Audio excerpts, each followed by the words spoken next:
నమస్కారం. ఈరోజు మనం దేవదాసు అయ్యగారి విశ్లేషణ ఆధారంగా ఒక చాలా ఆసక్తికరమైన విషయం గురించి మాట్లాడుకుందాం. అదేంటంటే, శిలువపై యేసు పలికిన 7 మాటల్లో ప్రత్యేకంగా 3వ, 4వ మాటల గురించి. ఎందుకంటే ఈ 2 మాటల మధ్య కొన్ని క్షణాలు మాత్రమే గడిచినా ఆయన మానసిక స్థితిలో, ఆయన అనుభవంలో ఎంత పెద్ద మార్పొచ్చిందో మనకు తెలుస్తుంది. ఒక మాటలో మానవ బాధ్యత కనిపిస్తే, వెంటనే మరో మాటలో తీవ్రమైన దైవిక వేదన కనిపిస్తుంది. మరి ఆ ప్రయాణం ఎలా సాగిందో చూద్దాం రండి. సరే, మనం ఈరోజు ఏం చూడబోతున్నామంటే, ముందుగా ఈ 2 మాటల పలికినప్పుడి సందర్భం ఏంటో అర్థం చేసుకుందాం. ఆ తర్వాత మానవ బంధాన్ని నిలబెట్టిన ఆ 3వ మాటేంటి, దాని వెనకున్న ఉద్దేశమేంటి అన్నది చూద్దాం. వెంటనే దానికి పూర్తి భిన్నంగా దైవిక వేదనతో పెట్టిన కేక, ఆ 4వ మాటను విశ్లేషిద్దాం. ఈ 2 కలిసి ఆయనలోని 2 స్వభావాల్ని ఎలా బయటపెట్టాయో చూసి, చివరగా ఒక ముఖ్యమైన ఆలోచనతో ఈ విశ్లేషణను ముగిద్దాం. ఒక్కసారి గుర్తు తెచ్చుకోండి, యేసు శిలువపై పలికిన మొదటి 2 మాటలు ఎవరితో అన్నారు? మొదటిది పైకి, అంటే పరలోకంలో ఉన్న తండ్రితో. రెండవది పక్కకి, అంటే తన పక్కనే శిలువ వేయబడిన వ్యక్తితో. కాని ఇప్పుడు మనం చూడబోయే మాటలు అలా కాదు. ఆయన దృష్టి కిందకు మళ్ళింది, శిలువ దగ్గర నిలబడి ఉన్నవాళ్లవైపు. ఇది చాలా చిన్న మార్పే అనిపించొచ్చు, కాని చాలా ముఖ్యమైనది.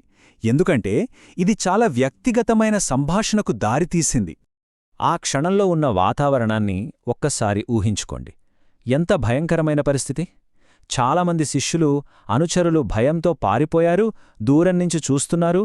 కాని 2 వ్యక్తులు మాత్రం, ఆయన తల్లి, ఆయన ఎంతో ప్రేమించిన శిష్యుడు, వాళ్లు మాత్రం భయపడకుండా శిలువకు అత్యంత దగ్గరగా అడుగుభాగంలోనే నిలబడున్నారు. ఆ సాన్నిధ్యమే ఆ తర్వాత జరగబోయే సంభాషణకు వేదికయింది. సరే, ఇప్పుడు 3వ మాటకొద్దాం. ఇది చాలా గొప్ప విషయం. ఎందుకంటే వర్ణించలేని శారీరక, మానసిక బాధలో ఉన్నప్పటికీ ఒక కొడుకుగా తన బాధ్యతను ఆయన మర్చిపోలేదు. ఇది కేవలం ఒక మాటగా కాకుండా ఒక ఖచ్చితమైన ఏర్పాటుగా మనం చూడాలి. ఈ మాటలతో యేసు తన తల్లితో, తన శిష్యుడితో నేరుగా మాట్లాడుతున్నారు. ఏమంటున్నారు? తన తల్లిని ఆ శిష్యుడికి తల్లిగా, ఆ శిష్యుడిని తన తల్లికి కుమారుడిగా అప్పగిస్తున్నారు. అంటే ఇక్కడ ఆ బాధాకరమైన క్షణంలో ఒక కొత్త సంబంధాన్ని, ఒక కొత్త కుటుంబాన్ని స్థాపిస్తున్నారు. అంటే దేవదాసు అయ్యగారి విశ్లేషణ ప్రకారం దీనింకొంచెం లోతుగా చూస్తే, ఇది కేవలం ఏదో ఓదార్పు మాట కాదు, దీనిలో స్పష్టమైన చర్యలు ఉన్నాయి. తన తర్వాత తన తల్లి సంరక్షణ ఎలా అన్నదానికి ఒక ఖచ్చితమైన ఏర్పాటు చేశారు. తన శిష్యుడికి ఒక పవిత్రమైన బాధ్యతను అప్పగించారు. అంటే శిలువ మీద వేలాడుతూ కూడా భూమిమీద ఒక కొడుకుగా తన బాధ్యతలను ఆయన నెరవేర్చారు. దీన్ని బట్టి మనకు ఏమర్థమవుతోంది? తన జీవితంలో అత్యంత కష్టమైన, బాధాకరమైన సమయంలో కూడా ఆయన తనవారి భవిష్యత్తు గురించి ఆలోచించారు. మానవ సంబంధాలకు ఎంత విలువ ఇచ్చారో చూపించారు. అంతేకాదు, ఒక దైవికమైన క్రమాన్ని ఏర్పాటు చేశారు. ఇది నిజంగా అసాధారణం. ఇక్కడదాకా అంతా ఒకలా ఉంది కదా, చాలా ప్రశాంతంగా, ఒక అధికారంతో, ఒక బాధ్యతగా మాట్లాడారు. కాని ఇక్కడి నుంచి సీన్ మొత్తం మారిపోతుంది. 3వ మాటకు 4వ మాటకు మధ్య ఉన్నది కొన్ని క్షణాలే అయినా, ప్రశాంతత స్థానంలో తీవ్రమైన వేదన, ఆర్తనాదం మనకు వినిపిస్తుంది. ఇదే అసలైన ప్రశ్న. అంత ప్రశాంతంగా తన తల్లికి ఒక ఏర్పాటు చేసిన వ్యక్తి అకస్మాత్తుగా అంత వేదనతో ఎందుకు అరవాల్సొచ్చింది? ఆ ప్రశాంతమైన అధికారం కాస్త ఈ తీవ్రమైన ఆర్తనాదంగా ఎందుకు మారింది? దాని వెనకున్న రహస్యమేంటో ఇప్పుడు చూద్దాం. విన్నారా? ఈ కేకలో ఇందాకటి మాటలోని ప్రశాంతత ఛాయలు కూడా లేవు. ఇది పూర్తిగా భిన్నం. ఇది తీవ్రమైన వేదన, ఒంటరితనం, దేవుని నుండి పూర్తిగా వేరుచేయబడిన ఒక ఆత్మ యొక్క ఆర్తనాదంలా ఉంది. ఇక్కడే మనకు అసలు విషయం అర్థమవుతుంది. ఆ మూలగ్రంథం విశ్లేషణ ప్రకారం ఈ కేక దేవునిగా ఆయన వేసింది కాదు. ఇది లోకపాప భారాన్ని మోస్తున్న ఒక సంపూర్ణమైన మనిషి పెట్టిన కేక. ఆయన మానవత్వం, దేవుని నుండి వేరుచేయబడిన అనుభూతిని పొందుతున్న క్షణమది. మరి చెయ్యి విడిచేయడమంటే ఏంటి? సింపుల్గా చెప్పాలంటే, సమస్త మానవాళి చేసిన పాపాలన్నిటినీ ఆయన తన మీద వేసుకున్నప్పుడు, తండ్రి అయిన దేవునితో ఉండే ఆ పవిత్రమైన సంబంధం, ఆ కనెక్షన్ తెగిపోయిన అనుభవం, ఆ వేదననే ఈ కేకలో మనం చూస్తున్నాం.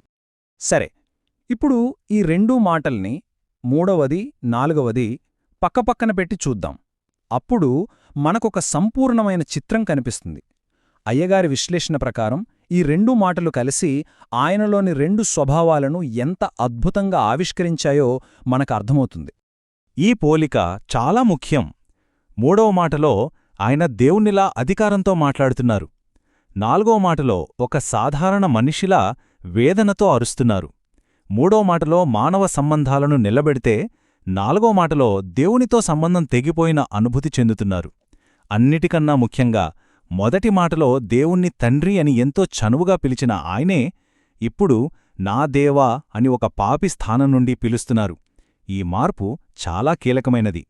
సో చూసారా, ఒక మాటలో దేవుని అధికారం, ఏర్పాటు చేసే శక్తి మనకు కనిపిస్తే, దాని వెంటనే వచ్చిన మరో మాటలో పాపభారాన్ని మోస్తున్న ఒక మనిషి పడే తీవ్రమైన ఆవేదన, ఒంటరితనం కనిపిస్తోంది. ఈ రెండు మాటల్లో దైవత్వం, మానవత్వం రెండూ సంపూర్ణంగా ప్రదర్శించబడ్డాయి. సరే, మనం చివరిగా ఒక ముఖ్యమైన ఆలోచనతో దీన్ని ముగిద్దాం. ఇంతకీ ఆయన అనుభవించిన ఈ బాధ ఎంత ప్రత్యేకమైనది? దాని స్వభావమేంటి? ఇది ఎందుకు అంత యునిక్ అనేది చూద్దాం. అయ్యగారి విశ్లేషణ ప్రకారం ఆయన అనుభవించిన ఈ వేదన అపూర్వమైనది. ఎందుకంటే చరిత్రలో ఇంతకు ముందుగాని ఆ తర్వాతగాని మరే మనిషి, చివరికి దేవదూతలు కూడా అనుభవించని, భరించలేని భారమది. ఎందుకంటే అది లోకంలో ఉన్న పాపాలన్నిటినీ ఒకే వ్యక్తి మోయడం వల్ల కలిగిన అసమానమైన వేదన. ఇక్కడ మరో కీలకమైన విషయమేంటంటే, ఆయన ఈ బాధను ఎలా సహించారు? తన దైవిక శక్తితోనా? కాదు. ఒకవేళ దైవిక శక్తిని వాడి ఉంటే అసలది బాధే అయ్యేది కాదు కదా. ఆయనొక పాపం లేని పరిపూర్ణమైన మనిషిగా తన మానవ శక్తితోనే దాన్ని సహించారు. అప్పుడే అది నిజమైన బలియాగమవుతుంది. ఇది ఆయన త్యాగాన్ని మరింత లోతైనదిగా, మరింత గొప్పదిగా చేస్తుంది. మరి మనం ఈ విశ్లేషణను ఈ ఆలోచింపజేసే ప్రశ్నతో ముగిద్దాం. దైవిక శక్తిని ఉపయోగించకుండా కేవలం పాపరహితుడైన మానవుని బలంతో ఇంతటి బాధను భరించడమనేది అసలు ప్రేమ, త్యాగం అనేవాటి అసలైన స్వభావం గురించి మనకు ఏమి బోధిస్తోంది? ఇది మనం లోతుగా ధ్యానించవలసిన విషయం.